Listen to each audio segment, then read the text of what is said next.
And we are live. Welcome, guys, to another live episode. So today's episode is I can't even remember what episode we're in right now, but I believe we're like in probably like episode.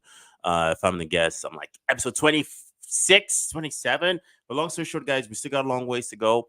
The goal is to get to 100, so which means I think we're still going to be going to October. So if it's your first time, just do my favor. If it's your first time, just go ahead and smash that subscribe button. Go ahead and hit the like button.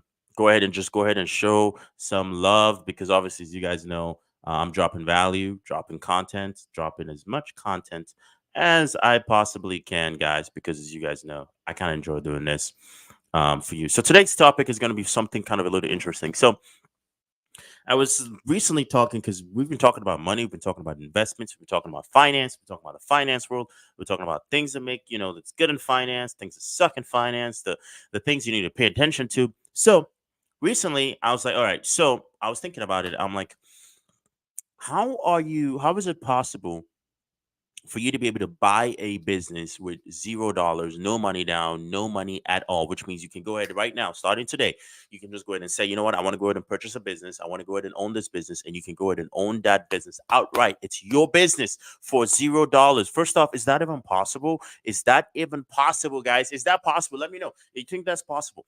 Is that even possible? So what I'm going to do right now, guys, I'm going to go ahead and share my screen because obviously we're going to get some experts to talk about this. And the experts, I found them on YouTube. So let's go ahead now, guys, and let's go ahead and listen to what this man has to say here. Okay. And I just started thinking about, well, you can buy real estate with nothing down because I learned about that from Bob Allen back in the 80s, and it actually worked. When I do a talk, I'll say, who here has ever bought real estate for no money down?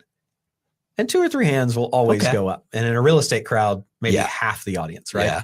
And I say, well, the funny thing is the exact same things that you can use to buy real estate for no money down apply to a business. And how did you guys feel the first time you did that? Was that like, holy crap, I can't believe I can buy this for nothing down? And everybody's like, yeah. Like, it's the same feeling when you do that with a business the first time. I just started thinking about. so now what he's talking about is basically, so there's something called in real estate, there's something called seller financing. So seller financing in real estate is where you're basically able to purchase it. Because traditionally, the way we all pretty much purchase anything, the way we pretty much make any purchase, I'd love to know about strategies for buying a business for $0. Any tips?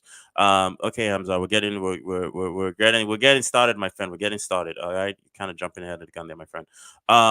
But if in real estate, when you are in real estate, when you're purchasing anything in real estate, most people, the way we pretty much understand and traditionally understand is we understand that we're purchasing it based off of, you know, going into debt and basically using the bank's money, right? That's pretty much how everyone has pretty much done business.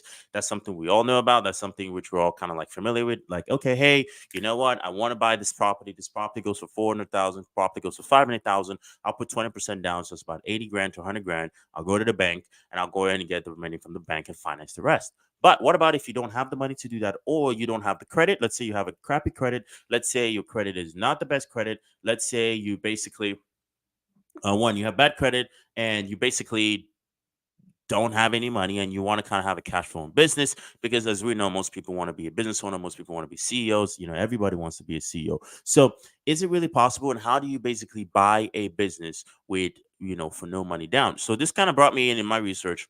I came across this video, and it's also a short as well. We're going to go ahead and give this video a listen, and she kind of talks about how you can go ahead and do just that, where you can buy a business for no money, basically for $0 down. Okay, now let's give this a second. This one statistic is going to lead to generational wealth, and everybody's ignoring it. I don't think you should. Over 10,000 boomers retire every day. 8 to 10% of them own a small business. That creates a problem and yet also a massive opportunity. Millennial or Gen Z kids like us want to be YouTube stars. They do not want to take over a plumbing company, even if that company is doing millions of dollars in profits. I capitalized on this by buying 26 boring businesses that generate lots of income. There's a 7-step framework that I use to buy these businesses explicitly. Step 1, you buy a small business. Step 2, you use. So step 1, she talks about step 1, you buy a small business. Okay. So step 2, she's talking about using outside money, or you basically use seller financing. So outside money is basically where, because the money has to come from somewhere. No one is going to just give you the money. People are not going to just be like, oh my God, you want to buy my business? Okay, give me, I'll just go ahead and give it the business. That's not how life works. Okay. People usually expect something for whatever it is that they are basically what's the word? If they're going to be selling something, they basically expect something in return. No one's just going to be like out of the blue and be like, oh my God, yeah, sure, take my business. That's fine. It doesn't work like that, right? So in a way, you got to offer them something, right? That's where money comes in. You got to give them the money. Now, where's that money going to come in? So the money's going to come in which you are either giving them the money by what's the word? You're giving them the money by basically using a bank. You go into the bank, or you're basically getting the money and giving them the money by basically something what's called seller financing. We're going to talk about seller financing, and that's kind of the caveat of this video. And then as we talk about it and how you can basically use seller financing or creative financing to go and purchase a new business or a cash flowing business rather, I'm also going to show you guys where you can also go ahead and find cash flowing businesses that you can basically contact them, purchase the business, and you can go ahead and get started, basically starting a cash flowing business for $0. Okay, so let's go ahead and finish this video, and then we're going to go ahead and pretty much continue. Just make sure you stick around to the end of the video, guys. Outside money or seller financing. Step 3, you add a website, social reviews. Step 4, raise your prices. Step 5, add a subscription option. Step 6, offer more services to the same exact clients. Step 7, buy a competitor and repeat the cycle. Okay, so that's basically her just basically kind of give you the rundown of you know, basically getting started in. But then again, it's think about it, right? What are the few reasons why you want to buy an existing business, right? So anyone knows, if you know this, is majority of businesses will go under within the first year to first 3 years for various reasons, such as capital. You don't have the clientele. You got to build a brand. You got to build pretty much a name. No one knows who you are. You kind of go into a phase of mind in which you have to basically, you're going on an uphill battle. So one reason why you might want to buy an existing business, it could be a SaaS business. You could want to buy a e-commerce brand. You could want to buy a domain. You could want to buy whatever it is that you want to buy. One of the few reasons why you want to buy an existing business or want to go ahead and buy a business in general is when you're buying a business, what you're doing is they've already gone through the first few years of the grind, right? They've gone through the first few years of the grind. They've gone through the first few years of basically, basically proving a product market fit. Now all you're basically doing is you're basically coming in and saying, hey, you know what? This and this and this, you guys already solved this, so I'm going to just come in and buy it on the heel of things, on the back end of things.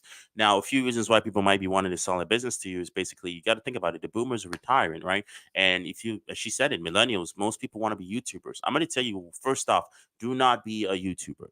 Do not be a podcaster. Do not be that. If that's something you want to do because you have a message you want to get to the world, that's fine. But there is zero money to be made. It's a very competitive industry. And obviously, the algorithm is consistently showing different things to the audience that you have. So I don't recommend anyone do that because you will not make any money from it, right? But one thing it does allow you to do is allows you to build an audience. One of the reasons why I started doing YouTube was not for cash. I mean, the ad revenue, the AdSense revenue barely pays my freaking lunch bill.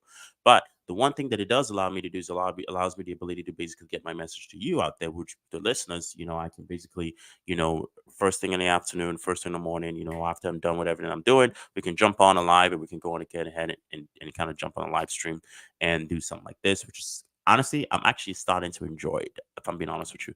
But for cash flow, it's not something to actually generate cash flow, and it's not something where you're like, oh my God, I can get a sponsor. Yes, you get a sponsor, but that still does not pay your bills. Okay. So that's another reason now you have the boomers, which are basically they have cash flowing businesses. The kids are not interested in it, so they can't pass it down to them. You might have someone who's an existing, top producer in the company, so they might hand it to that. But before they do, you can go ahead and say, hey, you know what? I can go ahead and purchase your company for this much amount, and we'll go ahead and discuss the deals, right?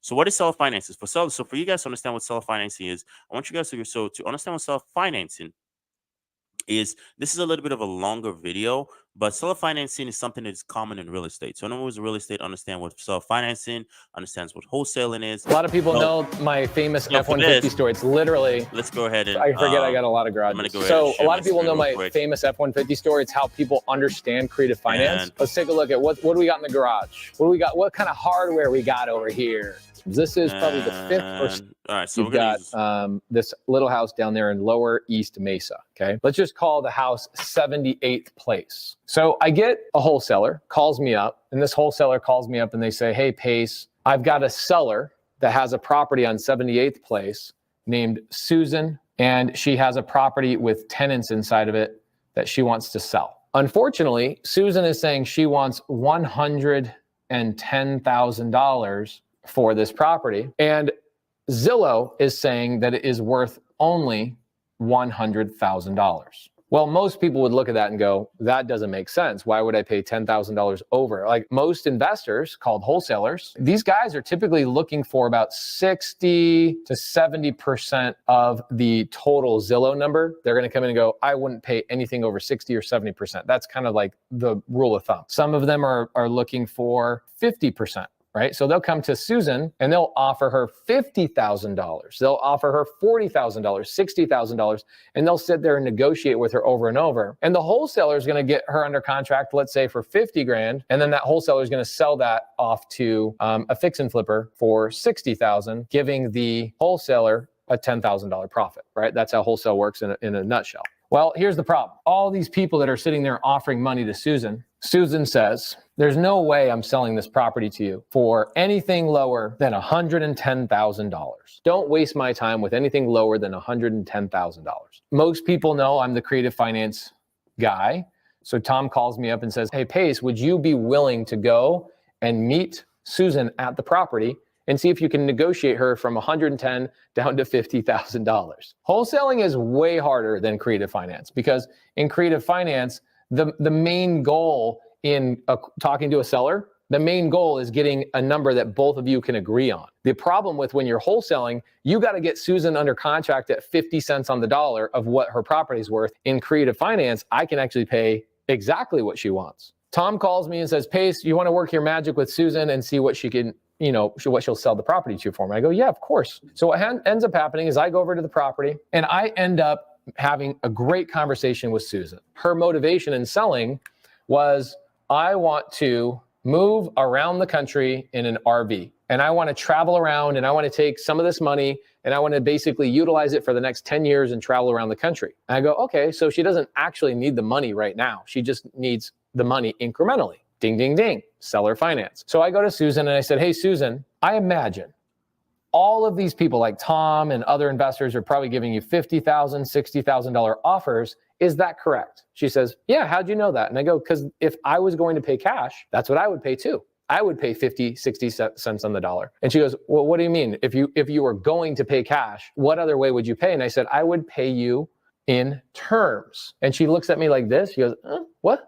I don't know what terms means, right? And I say the word terms on purpose to kind of get their head to go, what'd you say? So what I told Susan is I said, look, Susan, forget about Tom, okay? This is about me and you. You're looking for $110,000. That's what I know. And I would be willing, this is the line, this is how I convert people from a cash conversation to a creative conversation. So I go to Susan, I go, Susan, I would be willing to come up to your number if you would be willing to give me terms. There we go. There's that word terms again. She had no idea what the heck that meant. And so what did I do? She says to me, she goes, what's terms? I go, well, let me tell you a story. Okay, so to basically, I'm gonna go ahead and chime in here to basically understand what he's saying here in the sense as to you talking about, talking about the word terms, talking about basically. Think about it from a perspective of you basically purchasing a contract, right? That's what a seller financing is. Basically, you're purchasing a contract. He's going to dive a little bit more into it. Now, basically, the contract has a specific set of terms that are agreed upon by the buyer and basically the seller. Now, based off of that, you can agree and say, hey, you know what, I'm going to pay this much in interest. I'm going to pay this much that. I'm going to pay that. But that's basically what terms basically referring to. So let's go ahead and dive back in. About an F-150. I then went to tell Susan this story.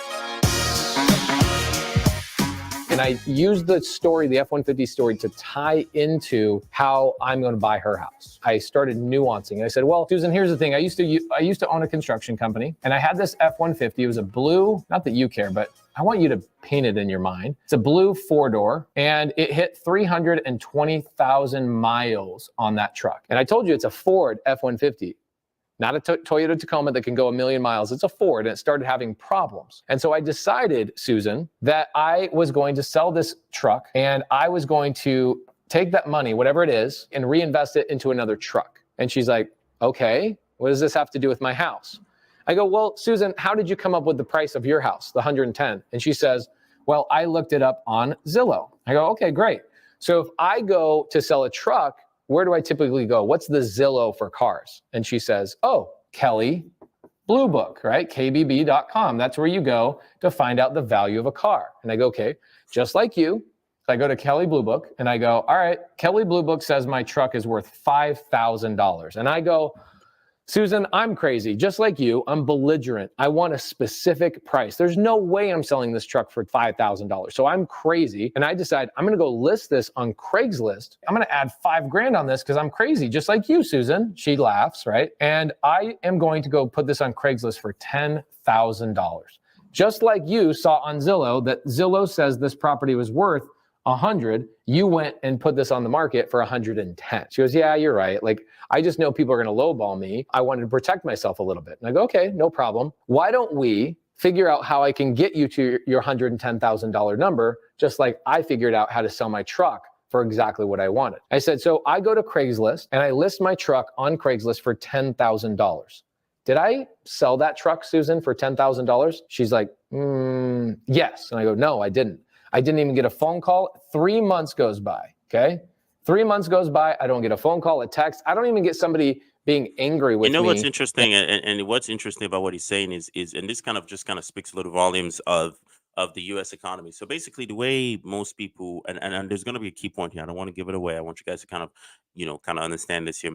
But a lot of the American consumer base is pretty much in a, rather than paying upfront cash kind of deal, they're more of in a financing kind of deal where they acquire debt and then they basically finance the debt. So they go ahead and still reserve the amount of cash they have, but they just go ahead and keep making payments over a period of time, right? So it's kind of a way in which they do it. So that's basically the self-finance kind of deal. So when you're asking for like a decent sum of money, like 5, 10, 15, 20, 25,000, you got to understand that you're limiting your purchaser, your purchase base. Imagine if homes were like, if the bank said, hey, you can only buy the house for this house, you can only purchase this house for a $500,000 house, rather than taking mortgage payments or monthly payments, and the bank says, hey, you know what, we'll just go ahead and take you just have to pay us 500,000. We can't finance this. People aren't going to buy the house, because the reality of things, and this is the reality of things, is most people do not purchase the house for the home value or the home price. If a house is worth 500,000,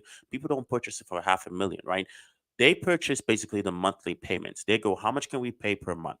Can we pay 1,500, 1,800 a month? Yes, that's all we can pay. So that's what we're going to pay. They don't care really that if they get a 6% interest, you're paying basically double the amount over a 30-year span of compounded interest. All they're seeing is, hey, we can keep making the payments for this property for the next few years. So hence we'll go ahead and purchase the house. So it's just basically people buy a monthly payment. So one way whenever you gotta fix your asking price, whatever you're selling, especially if you're selling a high ticket item, anything over $500 to $1,000, try to see if you can do some sort of financing. But that's kind of beyond the scope of what I'm talking about today.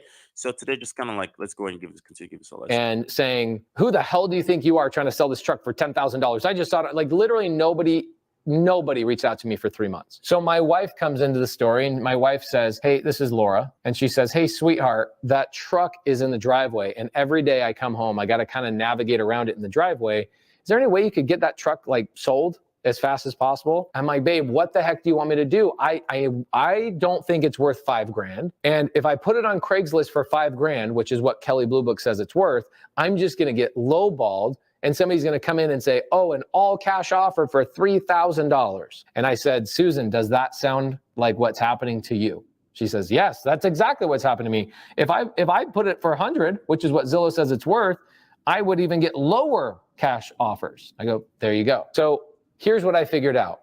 I'm sitting there with my wife, and my wife stops and she says, well, aren't you the creative finance guy? I go, yeah. And my wife says, well, why don't you just sell it and take payments for it? And I'm like, okay, yeah, why didn't I think of that? So I literally go back to Craigslist and I change one thing. I literally change one thing. I said, I kept my price at 10,000. This is what I said. I said, will take payments. Susan, do you think I sold that truck for $10,000? And she was like, probably. I go, I actually sold that truck for $12,500. And I found a gentleman named Jose who gave me $1,000 as a down payment, and he owed me $11,500, which he made $350 payments to me for the next 4 years. What I actually received on this $12,000 was $15,000 plus on a truck that Kelly Blue Book told me was only worth $5,000. And then So basically, you guys get the point. That's basically the gist of it. That's basically you get the gist of it. So the gist of it is this: is the way seller financing works is pretty simple, right? Let me go ahead and get my whiteboard up here real quick. The way seller financing works is very, very, very, very simple. Um, let's get this here. So the way it works is pretty much in the sense is to you pretty much have. Let's see if we can do this real quick. You pretty much have a point in which you have somebody who's basically selling a business. Let's attribute this to a business, right?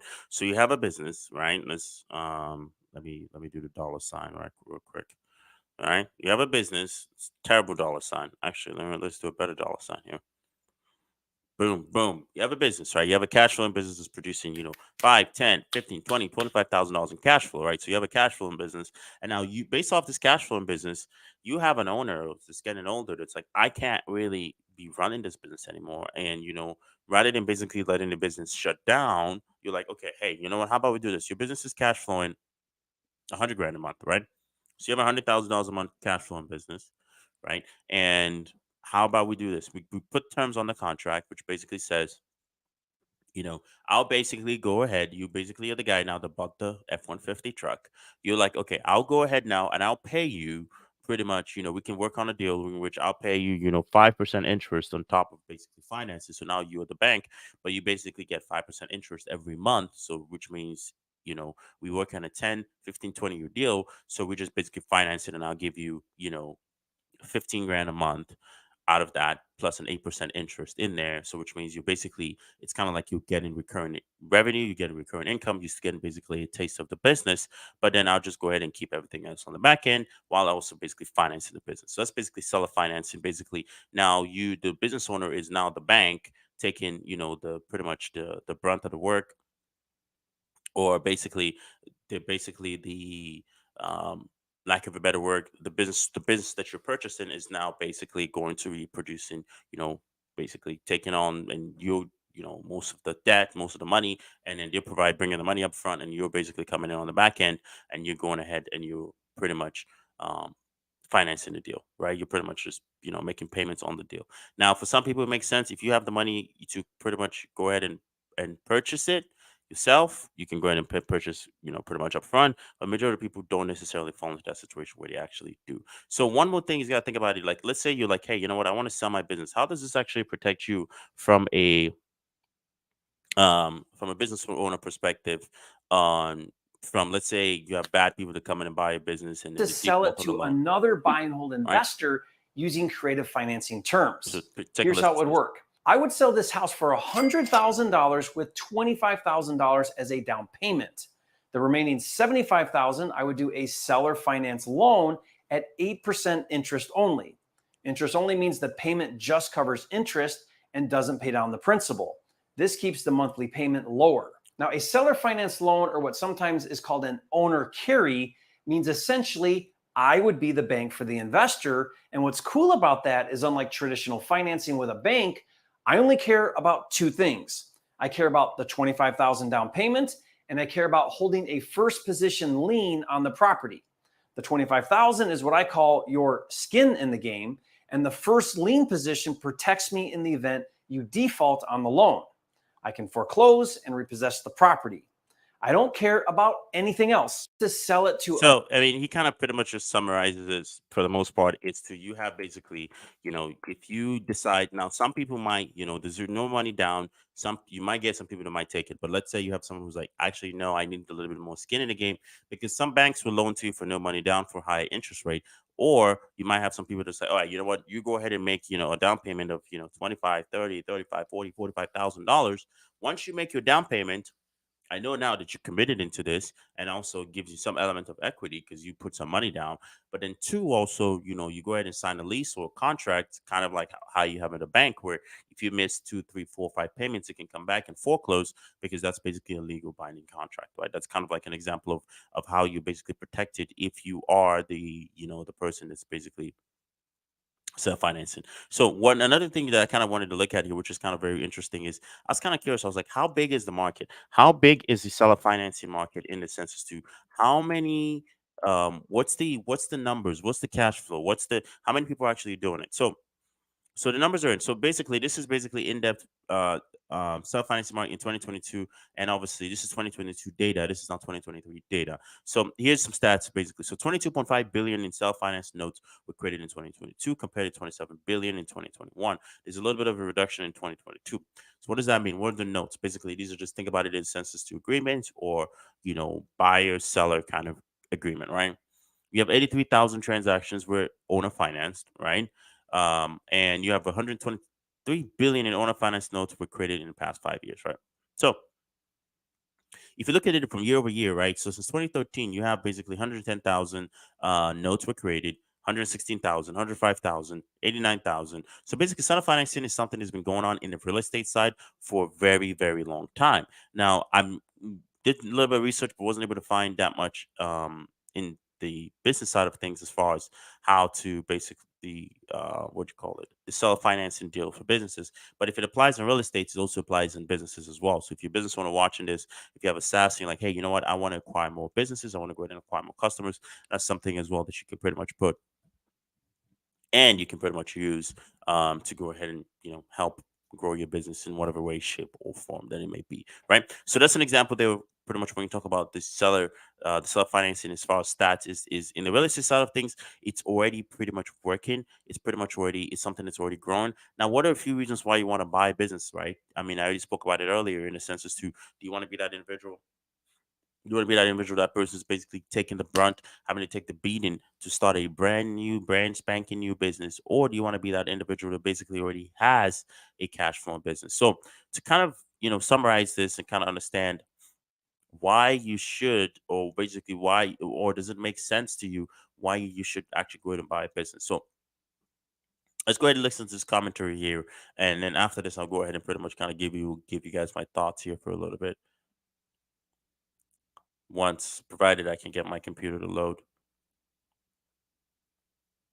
11.2 million small businesses for sale in the US. Out of these 11 million small businesses, 1 in 12 in a year will not sell. So that means they're just getting shut down. Every business has value. Like, let's say just this little podcast business that you have. Imagine you shut down tomorrow. Well, what do you do with all the camera gear? Well, what about your historical videos? Well, what about your AdSense revenue on YouTube? There's a value in everything. And so I get obsessed with, how do I buy those businesses before they turn to zero? Because that's a travesty for the person who built that business that gets no value out of it, and for the assets that just disappear. So same thing. So basically, what you're saying is one way or the other. The business is either you buy it or the business goes under, right? So in a way, in a shape or form, you're actually doing the business owner a favor because your legacy gets to live on through whatever business it is that you bought, as opposed to if you had never bought it and never purchased a business to begin with. You're just kind of dealing with a situation where they're just kind of losing money, right? So hopefully you guys are following them. But that's basically kind of like the another key reason why you kind of want to buy it is because one, the business probably might not be there anymore. And if she's saying now, I haven't verified those numbers, but if 1 in 12 businesses are shut down, that's one business that you could just, hey, you know what, you guys gonna shut down either way. So rather than you shutting down the business, how about now you're retiring, and then you also in your retirement you're also generating retirement income because technically you've now become a bank, which means I have to pay you every month. So every month you get 15, 20, $25,000 in, that helps you take care of whatever it is that you basically are doing, right? So which kind of brings me to the in the part as to now we're going to kind of get a little bit into where do you find businesses? Where do you find the businesses that to buy, right? So where you can find the businesses where you are that are for sale is there's a website called Biz Buy Sell. So you can go to bizbuysell.com. When you go to bizbuysell.com, you basically have something that looks like this, right? Let's go ahead and get my screen sharing right here. So you go to bizbuysell.com. This way you can find businesses, right? So you can look at whatever state you want to buy. You can pick whatever industry. We're going to talk about what industry should you actually pick in a little bit. But you can come ahead and pick whatever industry, we're looking at North Carolina, for instance. Or let's look at Florida. It's a big state. And let's look at Florida and look at businesses for sale. So you can buy a restaurant. Now, I don't recommend you buy a restaurant because restaurants don't make any money. I'm going to talk a little bit. We're going to watch a video a little bit about businesses that you should not buy. You have a towing company, so you can buy a towing recovery and full service company.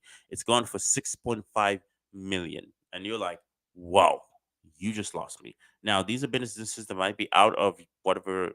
Not even your price range. I won't say it's your price range per se, more of your stress range. Because if you have a $6.5 million business, that's a huge pool of people that basically are huge clientele, huge customer base, and that's a big amount of phone call if you're kind of having to deal with that. So if you're not currently running a business that is at least doing 300, 400, 500, 600, maybe even a million, you don't want to kind of be jumping into business at 6.5. You can also kind of look at how much is cash flowing by contacting the owner as well. So buy, sell, trade is electronics repair plus cafe, 225.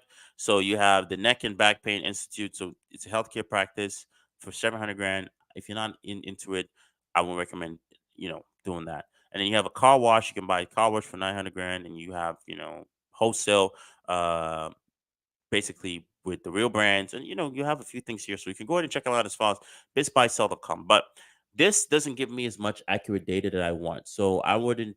So that's the first one. So on a scale of 1 to 10, I'll be like maybe it's a 5 as far as being able to find businesses to buy. The second one we have here is a app that acquire.com. You need to sign up. I think you need a LinkedIn account to sign up for this one, but you can go ahead and pretty much pick what you necessarily want. And then this is also a paid membership as well. But they also have a free account. So you can pick, let's say you want to buy a marketplace. You can buy a marketplace like kind of like Amazon, and it tells right now the revenue is about 96 grand and the profits about uh, 36 G's. Right, this is the monthly profit is about 36,000, and they're asking you for 130 grand. What you can say is, hey, listen, you guys are making a profit of 36,000. How about I come in, I take ownership of the company, and I'll pay you. What's the number we can agree on, right? I'll pay you 130 grand, but I'll pay you 10 grand a month over the next you know, 10 months, over the next 13 months, or let's say over the next 18 months, plus because I'll pay in an extra 5% interest, which means I'll pay you now 156 or 160,000. But over 2 years, we have basically a 2-year agreement. Since the business is already profitable, you basically, I'm getting it for zero money, $0 down, and we can go ahead and pretty much do that. If you want to buy a mobile app, you can buy this, which is basically it's a mobile app that has a revenue of 356,000 with $0 in profit, and they're asking you for 1.1 million. Okay. So it's no profit. So which means unless you want to basically just be a mobile app owner or whatever it is, then yeah, you can go ahead and do that. But for the majority of people, that doesn't make any sense. You can buy an e-commerce store doing 147 grand, 40,000 in profit, and it's doing about 25,000 is what the asking price. I think it's actually pretty reasonable because the beauty brand, it's a beauty brand in Germany, and it's basically a direct to consumer deal, and you're asking for 25,000, which is not bad because 25,000 is not bad if you're doing a 40,000 profit. I can break it off and be like, hey, listen, your business is already selling. You want to sell the business for 25,000.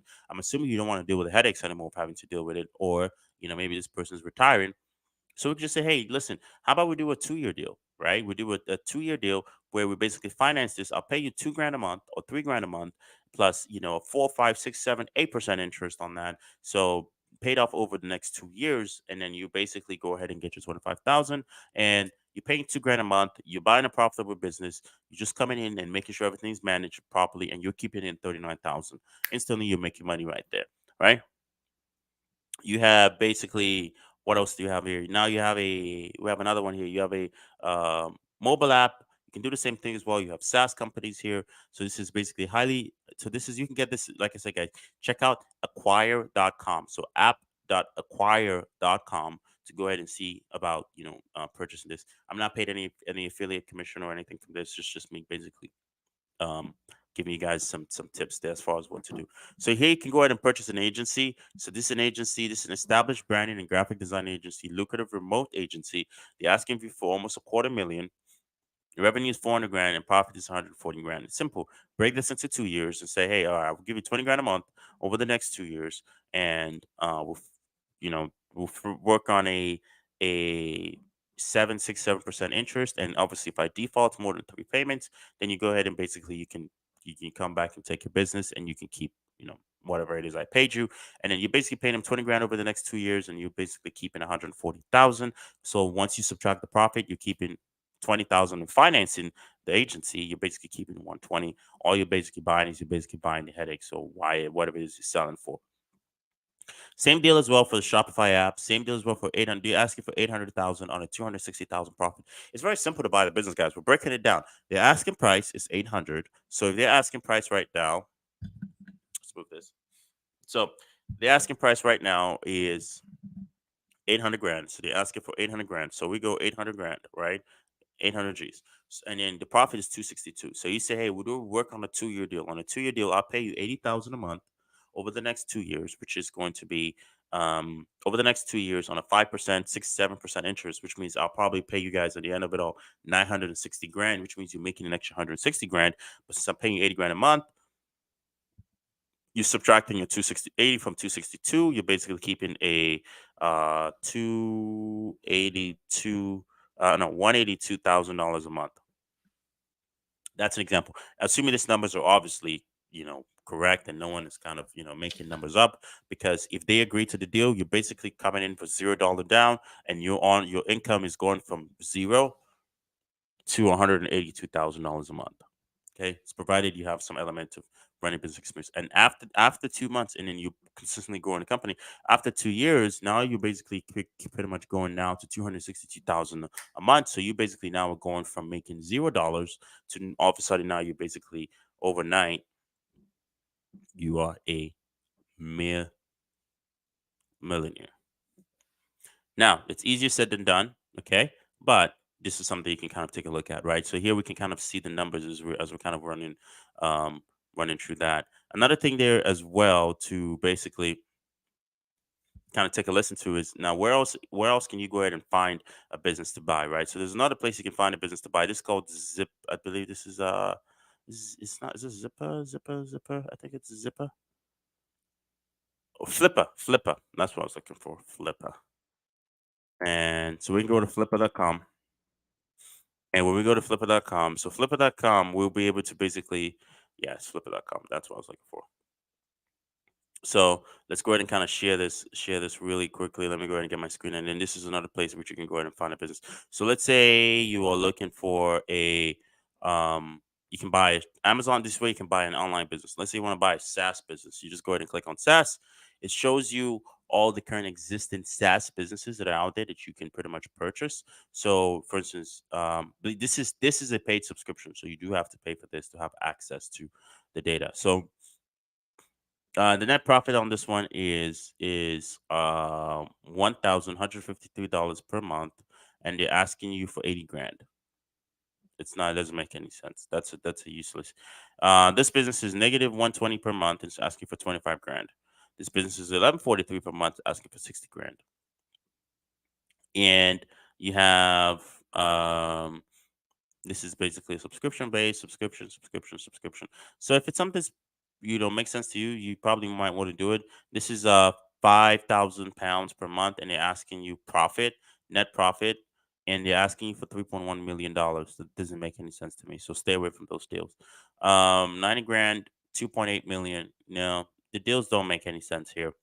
Web media, because the asking price is kind of crazy. It's 10,000 a month. Okay, that makes sense. And you're asking for 50 grand. You can finance this for 5,000. I'll say 2,500 to 5,000 a month. You can pay that off with a seller financing deal. This is an affiliate sales with a profit of 4,000, asking for 247. That doesn't make any sense to me. This is social kickstart. I'm assuming this is in social content curation, asking for 25 G's, and the profit is 1,700 a month, and it's been basically available for 9 years. I haven't heard of it. I want to do it. So overall, these are a few examples here as far as, but just make sure to kind of do your due diligence as far as like what businesses that you want to buy, what businesses makes the most sense to you.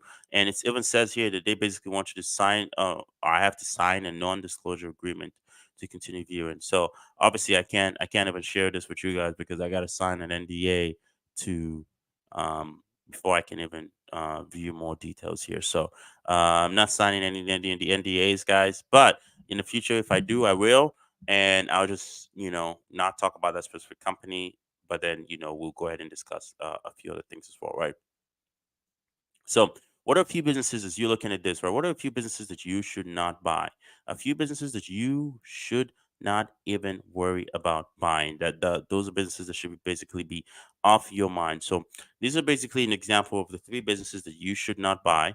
Three businesses I would never buy. Number one, restaurants. They ain't for making money. The numbers don't lie. The average small business in the US sells for around 800K. The average restaurant, 198K, because 60% fail in the first year, 80% after 4. No wonder banks don't loan to restaurants. Number two, hotels. Hotels are not businesses. They're real estate with a lot of parts masquerading as a business. Cash flow ain't enough to cover the real estate transaction. Think about these things. They're expensive to run, and they're the only place where your customers require your help 24/7. It's a pass. Then we've got retail storefronts. Those businesses are awesome at one thing, making money. High rent, decreasing user base. You buy a season ahead of time and have to sell afterwards and collect later. It's not a great business.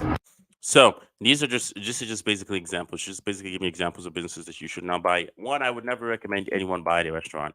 The average profitability of a restaurant is less than 10, less than 11%. So which means if you have a business, a restaurant that's doing literally 100 grand a month, that restaurant, the business owner is taking home less than 10 grand a month, which is why most businesses don't last in the restaurant spaces because the margins are so tight because you're selling a low ticket item, right? So if you love cooking, you can do it for the sake of doing it. But overall, don't expect so much of a high profit margin from running a restaurant. It's not a lucrative business if you're looking at it from a perspective of, hey, you know what, I want to make money. Hey, you know what, I want to increase my income. It's not necessarily to that end, to that degree. It's not really lucrative. Now, what about if you come from a perspective of, okay, I don't know what niche to pick, right? What niche should I pick? Because there's a bunch of businesses out there. Which one makes the most sense to me? Which industry should I stay in?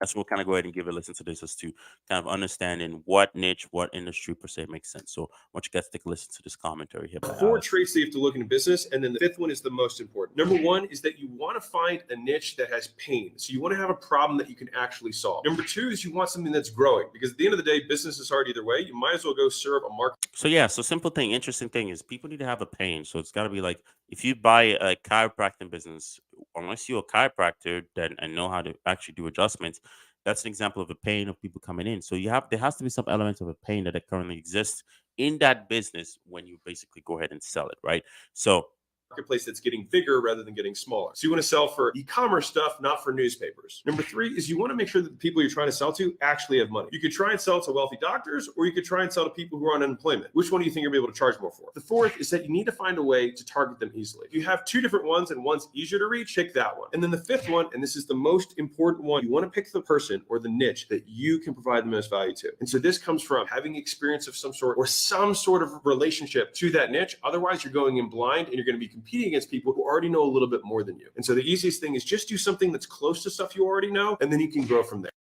So one of the things where he's basically saying, which is very, very, very, very, very much interesting, taking to heart, and just basically understand is go and buy a business in a niche because it's profitable. Oh my God, I can, Manu said I can do self finance, and I go ahead and do self finance. No, don't just buy a business in a niche that you actually understand it resonates with your personality. I'm more of a media person. I'm a people person, so pretty much I'll pick up anything that has to do in the service industry where we're dealing with people, right? So that to me is something that works for me. Don't pick up something if you hate talking to people, and then you pick up for instance, a sales organization, and you're terrible at talking to people. If that's the case, then you should not be doing that. That's kind of like an example of something to kind of keep in mind and kind of um understand per se when you're dealing with situations like this, right? So pick something that you're pretty much comfortable in, and then pick a niche in which you know that the niche is you have customers who are paying high end. Don't pick a niche. It's like, you have to sell a low ticket item because it's only a matter of time before you lead that business to the ground. You want to take a high end business, high end coaching, high end whatever it is that you want to go ahead and purchase. Make sure that you're purchasing a high end business for the most part, because if you purchase a low end business, low ticket item, low ticket business, then you kind of face into that dilemma where, what happens if the customers um can't pay, right? What about if they're like, oh, you know what, didn't make any money this month? Oh, you know what, no money coming in. Oh, you know what, blah blah blah, or no, blah blah blah blah blah blah blah, right? It's gonna be numerous reasons, but you don't want any of that to be actually a hindrance to you of at all, in any way, shape, or form, right? So that's kind of something I want you guys to kind of pretty much keep in mind there as we progress here. So as we're kind of coming up to the wrapping it up here. So basically, here are a few things to keep in mind as to how do you convince somebody that yes, you know what, you should sell me your business. How do you convince someone that yes, you know what, your business, I'll be a good fit for your business to run the business? How do you convince someone that yeah, you can actually deliver on the terms of the promise, you can deliver on the terms of whatever it is you guys agreed on? Listen to this. Selling seller finance to sellers. First of all, what is seller finance? Seller finance is the idea that a property owner or a business owner is going to finance the purchase of their asset, their business, or their property to you. So they're going to be the bank. They're going to be the debtor. You are going to pay them over time upon acquiring their property or the business. How do you actually sell this now? Firstly, you have to understand the tax benefits that a seller gets through seller finance. You basically are deferring capital gains. They're going to be paying you out over time. It really helps their tax bill. Number two is they're going to keep the collateral of their property or their business so that if you ever mismanage it, they can reseize their asset. And lastly, number three is they are still going to have a piece, skin in the game, if you will, in their property or in this business. So if they feel a bit nostalgic and if they don't really have that ability to let go entirely, seller finance is a way to keep them involved in the operation. So yeah, Selling seller absolutely, what he finance to says make sellers. First of all, what he says makes a lot of sense. Is don't just come in, purchase a business, and then just go 100% ownership and just tell the founder, "Thank you, see ya, catch you later." No, you kind of want to come up with a position in which you're like, "All right, you know what?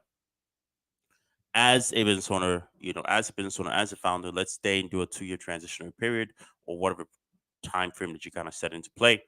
And when you do that, when you kind of set that transitionary period, when you kind of set those terms, set whatever, make sure it's something that's actually sweetens the deal. Because if someone spent 30 years building a business and they want to make sure that they handle it in good hands, because a business is like a child, right? A business is like, think about it as like, what is the word? What's the best way I want to put this is a business is something that someone has spent so much of the time, blood, sweat, and effort basically building, and then you're like, oh, you know what, I'm gonna just go ahead and buy this business, and they want to make sure that you're gonna take care of your child. That's what a business is to business owners. If they won't admit it, it's basically like having their own kid, right? So what you want to do is what you want to make sure that you're doing for the most part is you want to make sure what you're doing is you're showing them, giving them value that hey, you know what, even though I am basically purchasing this business for zero money down and financing the rest over a 2, 3, 4 year period for this specific interest, I'll make sure that this business is pretty much taken care of. Now, this is the last thing before we cover here is what do you do if the business owner currently has a lot of debt? Let's say you buy in a trucking business and you're financing all the equipment, right? What do you do in that situation, right? So this is where I kind of want you guys to take a listen to this. What do you do in that situation, right?